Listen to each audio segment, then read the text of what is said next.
Welcome back, everybody, to another deep dive. This time we're unearthing some wisdom from a pretty fascinating source. We're talking about a YouTube interview with Larry Silverstein. Larry Silverstein. Yeah, he's 93 years old, Wow. and he's a billionaire. Yeah. And you might know him as the guy who owns the World Trade Center. Okay. That's quite a legacy to be associated with. I'm really curious to hear what kind of insights he has after living such a full life. Yeah, and you would think somebody like that would be all about risky ventures and cutthroat deals. But what really struck me was how surprisingly grounded his approach to success was. Interesting. What makes you say that?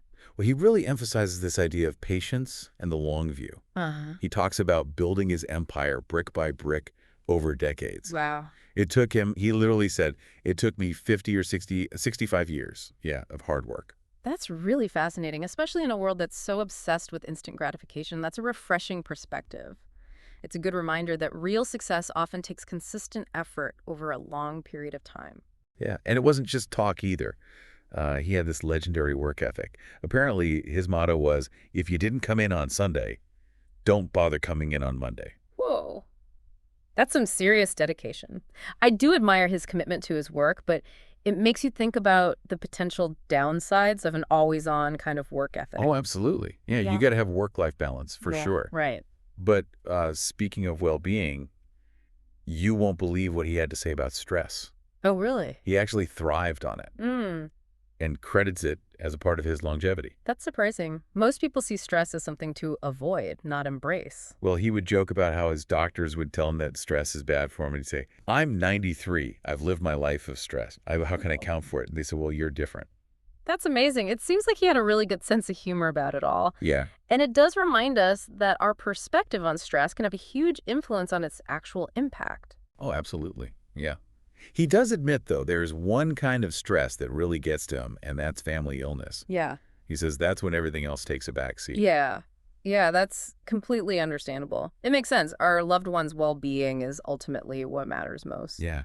And that actually leads perfectly into what he considers the most important decision in life, Okay. and that is choosing your spouse. He was married for 68 years Wow.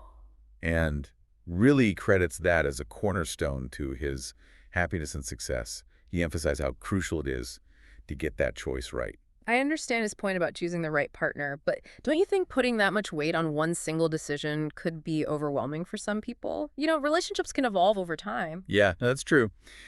But he's speaking from experience. And speaking of experience, there's this incredible anecdote about how his wife might have actually saved his life on 9/11. Oh, yeah, I've heard about this. Wasn't he supposed to be at the World Trade Center that morning? Yeah, he was. But his wife insisted that he go to a dermatologist appointment instead. And, he hesitated a little bit, but she even got a little upset. And being a good husband, he decided to listen. That's a powerful reminder to listen to your intuition and to the people you trust, because sometimes those small decisions can have a huge impact. Absolutely. And Larry's wife's intuition that day just underscores the depth of their connection. Right. It raises a really interesting question for me about how we define success. For Larry, it seems like it wasn't just about wealth or accomplishments. It was more about the strength of those relationships. Yeah, and that theme comes up again and again. He actually says that material success is meaningless compared to family and making a positive impact on the world. He says your accomplishments in terms of monetary issues, meaningless. The number of buildings you own, you operate, you build meaningless. Number of books you wrote, meaningless. Your net worth, forget about them. Those are strong words coming from somebody who built a fortune in the material world. It almost sounds like wealth can be a distraction from what really matters. Right. And he goes on to say, what's the most important thing you got in your life beside your spouse, your family? That's where everything is, your family. Nothing more important in your life than your family. It's a good reminder for all of us to prioritize the things that actually bring us meaning and joy. Yeah. And he's almost like a philosopher in a businessman's suit. But there's this surprising layer of vulnerability, too. Oh, really? He actually expresses regret for not having done more to make the world a better place. It adds a lot of complexity to this picture we're painting of him, because he's not just the successful businessman, he's someone who's grappling with these deeper questions about legacy and impact. Even someone who appears to have it all can still wrestle with these bigger issues. He literally says, I look back and I say I've done a terrible job in making the world a better place. That's really heartbreaking to hear. But it also makes you think about your own life and your own contributions. It's a good reminder that there's always more to be done. And it's never too late to start making a difference.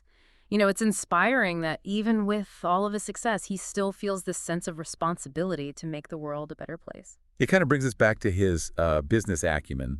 What else struck you about his insights? Well, speaking of long-term vision, he had a pretty unique perspective on risk-taking. He wasn't afraid of it. He actually saw it as this necessary part of achieving success. When he was thinking about buying the World Trade Center, he had this fascinating conversation with his wife about the risks and the potential rewards. That sounds like a wise approach, especially when making big decisions like that. It's so important to have those open and honest conversations with your partner. Oh, totally. He had basically told her there's plenty of risk, plenty of downside, but also a ton of upside. But before they move forward, he wanted to make sure that they could handle any potential losses without impacting their family. That's remarkable. They approached such a massive decision with a lot of level-headedness. It shows how much they valued their family and their ability to face those challenges as a team. Right. His wife was very practical about it. She asked, can we handle the downside if it happens? Will it affect the family adversely to the point where we really have problems? Right. And this was a big deal. They were about to invest billions of dollars. Yeah, it's a good reminder for all of us that having a trusted partner to kind of bounce those ideas off of and assess those risks with can be invaluable. Oh, for sure.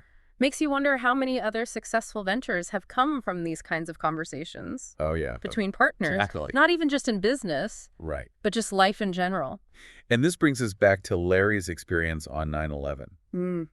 Because of his wife's insistence he go to that dermatologist appointment, he wasn't at the World Trade Center when the attacks happened. It's a pretty chilling reminder of how fragile life can be and how things beyond our control can change everything in an instant. Yeah, he described those days and weeks and months that followed as probably the most tense time in his life. Imagine the pressure to rebuild and recover at 70 years old. But he credits his experience in business for getting him through it. It's really incredible how he was able to navigate such a traumatic event and then take on that responsibility of rebuilding. He could have easily walked away, but he chose to persevere. And through it all, his relationship with his wife was this constant source of strength. We talked about his definition of success, but he also offers some really beautiful insights into love. I'm curious to hear what a man who's been married for 68 years has to say about love. When asked to define love, he says it's with great difficulty, and that it's this conglomeration of attitudes, feelings. But he talks about this mutual appreciation, respect, always being there for each other. It's nice to hear him emphasize those actions and attitudes that sustain love over time rather than just that initial spark. Yeah, and he even says there's never an issue of should I or shouldn't I. If it's something important for the family or important to your spouse, you do it. Simple. So it's clear that love for him is about showing up no matter what. That's a really powerful reminder. Right. Putting the needs of your partner and your family before your own, working together as a team, which, when you think about it, applies to any kind of successful partnership, Right. whether it's romantic or professional. And despite his wealth and his accomplishments, he seems to have remained very grounded. He never strayed from this commitment to family. When asked about it, he gives a very powerful response about the true meaning of success. I imagine this is where he comes back to the importance of family over material things. Yeah.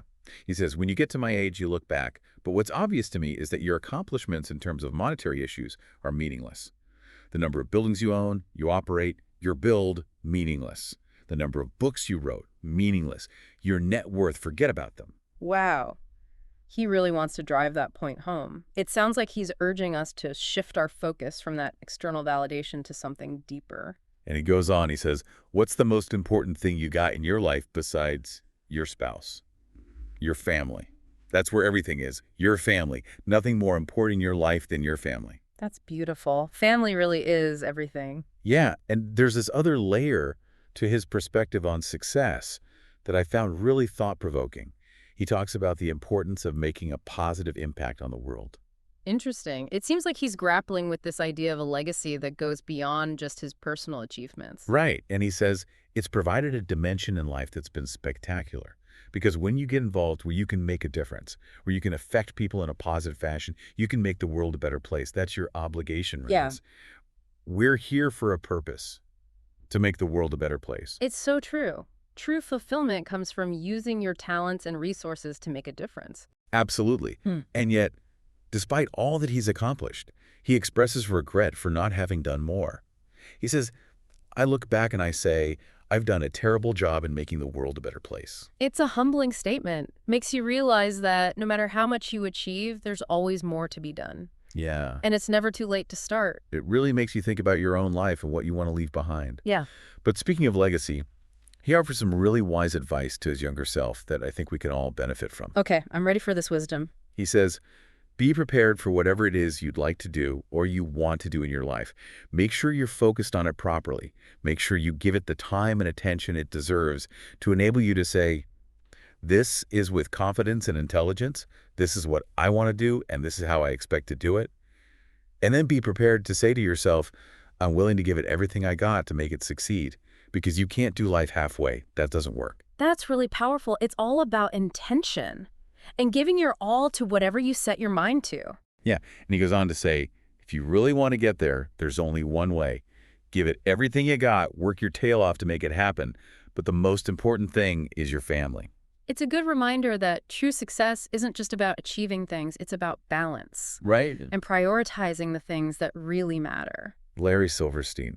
What a story. Ambition, family, this deep desire to make a difference. You know, for someone who built skyscrapers, his advice is surprisingly down to earth. It's almost like he's saying, hey, I've reached the top, and here's what I learned along the way. It really makes you think, Yeah. what would he say to us now in a world that's so different from the one he started in? If you could ask Larry Silverstein one question, what would it be? Oh, that's a tough one. He's given us so much to think about already. But knowing what he knows now, I'd love to hear what advice he would give to, young entrepreneurs just starting out today. There's so much uncertainty in the world. I think his perspective on navigating those challenges and building a legacy that matters would be invaluable. That's a really great question. I think I would ask him what he sees as the biggest challenges facing the next generation. What keeps him up at night? What about you? What stood out to you about his story? What resonates most? For me, it's his combination of ambition and humility. I mean, he achieved some incredible things, but he never lost sight of what really mattered. His family, his values, that desire to make a positive impact. It's a good reminder that success isn't just about reaching the top. It's about who you become along the way. Yeah, you hit the nail on the head. Larry Silverstein's story reminds us that success is a journey, not a destination, and that true fulfillment comes from living a life of purpose, connection, and contribution. It's been a really incredible deep dive into the mind of this remarkable man, and his wisdom has really challenged us to think differently about our priorities and how we define a life well lived. He reminds us that patience, hard work, a willingness to embrace risk, those things can lead to really great rewards. And he showed us the importance of strong relationships, both personally and professionally. He's really challenged us to find purpose beyond ourselves and to strive to make a positive impact on the world. And his story also highlights the power of intuition and listening to those we trust. And never underestimate the power of a supportive partner. Absolutely. Larry Silverstein's life is a testament to the idea that true fulfillment comes from pursuing your passions, nurturing your relationships, and leaving the world a better place than you found it. This deep dive has definitely left us with a lot to ponder. How do we define success? What legacy do we want to leave behind? How can we each make a positive impact on the world? These are questions we should all be asking ourselves, no matter where we are in our own journeys. Thanks for joining us for this deep dive. We hope you found Larry's wisdom as inspiring and thought-provoking as we did. And if you haven't already, I highly recommend checking out the full interview with Larry Silverstein on YouTube. It's well worth your time. Until next time, keep exploring, keep questioning, and keep diving deep.